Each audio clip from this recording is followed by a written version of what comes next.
If you're someone who's having a hard time getting to sleep at night, melatonin might be right for you. So maybe you've tried melatonin already, but I want you to go ahead and listen to the video anyway, because I'm going to talk about dosing and also some caveats that might make taking melatonin a little bit more effective. So what is melatonin? Melatonin is a neurotransmitter that our brain makes to help us induce sleep. And so with some people, taking extra melatonin might be beneficial because they might not be making enough, or they might have poor sleep hygiene, which we'll be discussing here in a minute. But either one, getting a good night's sleep is very important for cellular repair and just feeling refreshed and doing our best the next day. So what are some things that might make melatonin not work, or make it to where you might even need melatonin? Well, the number one thing is our cell phones and tablets. Back when I was growing up, people like to put TVs in their room, which puts light into their face. And now we're moving that right up in front of our nose. And so why is that important? Well, melatonin will naturally get broken down by light exposure.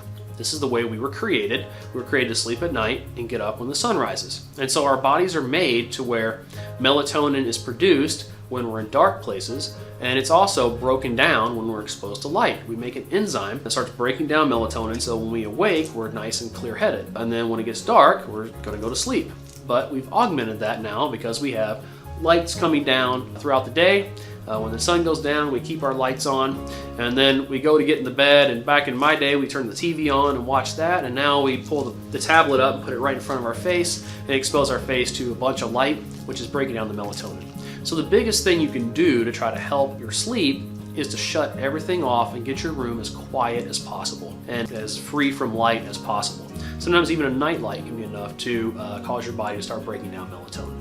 So if you're someone who's been trying melatonin and it didn't work, the first thing you need to do is address that sleep hygiene and get all the light out of your room and be as in complete darkness as possible. That would be the best. And the next thing would be to talk about dosing. Now here we only sell 1 milligram, and here's the reason why. Because some people require more than that, and you want to be able to find out what dose works right for you. So the way I like to dose it is we start out with 1 milligram, and then every 3 days increase it by 1. Keep doing that up to a max of 10 milligrams. If you get up there, you need to consult a doctor. If you get it to where you find what works for you, then let's say it's 5 milligrams, you don't probably want to be taking 5 pills before you go to bed. So at that point, I would just go out and buy a 5 milligram melatonin, and then you only have to take 1 before you go to bed. So the ones we sell here, unless you happen to do well with just 1 or 2 milligrams, are mainly there for titration. So I hope that helps. First thing you need to do is address sleep hygiene. Next thing you need to do is find the optimal dose of melatonin that you need. This is Dr. Scott Nall from thevillageosteopath.com, helping you restore your health and optimize your life.